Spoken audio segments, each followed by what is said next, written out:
Hi everyone. Okay, today I want to talk about New Year's resolutions.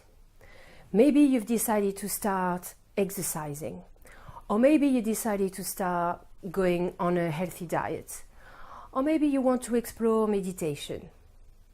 No matter what it is, I have some really bad news for you today. Only 6% of us will actually achieve their resolutions. Only 6%. So the good news is that today I'm going to share with you the main reasons why people do not succeed, and I will also share with you some tips and strategies that will try to help you to be part of this 6% of people actually succeeding. Okay, so reason number one, people do not succeed. We try to make too many changes at once.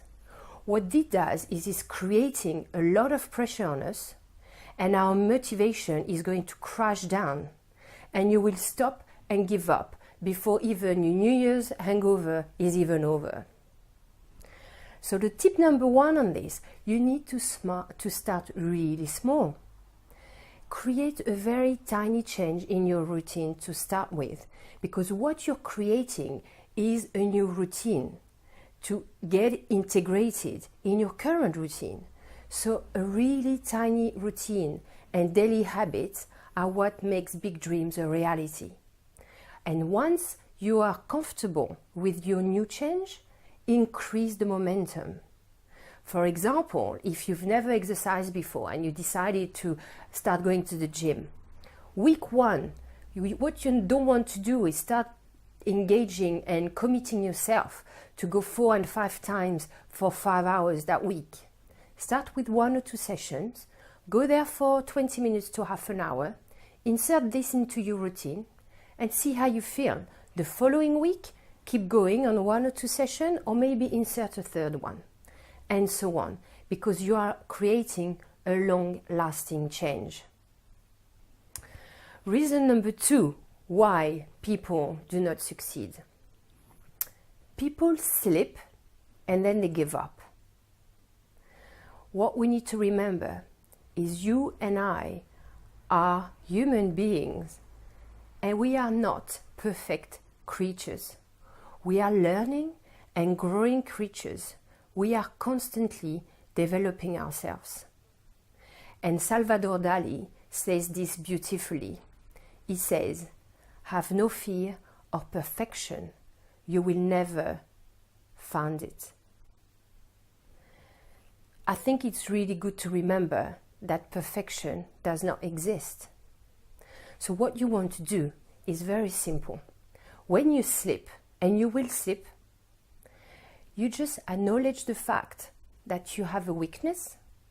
And when your little voice inside your head is telling you, "I told you you would fail. I told you you could not commit to your gym. I told you you couldn't go on a healthy diet." Acknowledge your little voice, acknowledge your weakness, and tell yourself and your little voice, "I am a learning human being. I acknowledge my weakness, but I am strong enough to get back on track." And please do not beat yourself up. Reason number 3 why people do not succeed. People make changes to their routine, but they do not change their environment. How can you expect to go on a healthy diet if when you open your kitchen cupboard, you have the mince pies, the Christmas puddings, and the chocolate leftovers screaming at you, "Eat me, eat me, eat me"? How can you expect to be motivated to go to the gym if all your friends and family and your network of people around you are inviting you to go for lunch, to go for dinner, to go for drinks? Who is here for you and who is going to support you in your change? Who is going to actually change the rest of your life? You need to build a very good and supportive network of people who are sharing with you the same outcome, sharing the same goals, and who are going to support you. And when you slip, they're going to be the people who is going to help you to get back on track.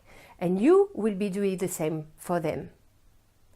This is for me one of the most important tips over here that I'm presenting today, because I tell you this, 2 years ago I started this program, which was amazing. It was a 30 days challenge on health, fitness, nutrition, and exercise. And meditation, actually. So I had to do exercise, eat healthily with food I never heard about before. So maca powder, chia seeds, green juices, and, all these kind of things that I wasn't, I didn't even know about. And then I had meditation, which at the time I wasn't even close to. I didn't even know what it was. This change was massive for me, and it was 30 days non-stop.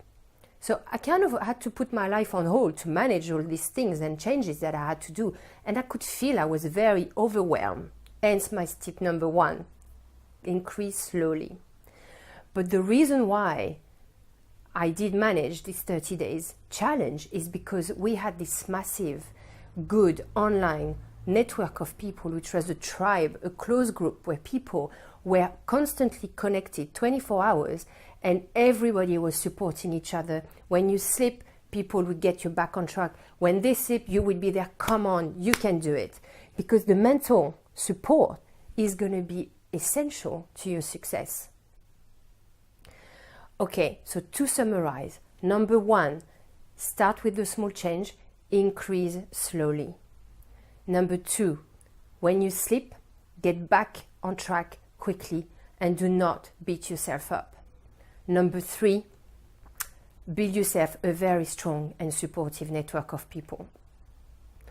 So I will leave you with that. Whether or not you've made some resolution, it doesn't really matter. It might help you when the day you want to create a change. It's not always in January that we need to make changes to our life. It's good to grow. So I'm inviting you to consider these changes and these tips. And in the meantime, I wish you a very happy, healthy, and successful New Year 2017. And I will speak to you on the next video. Thank you.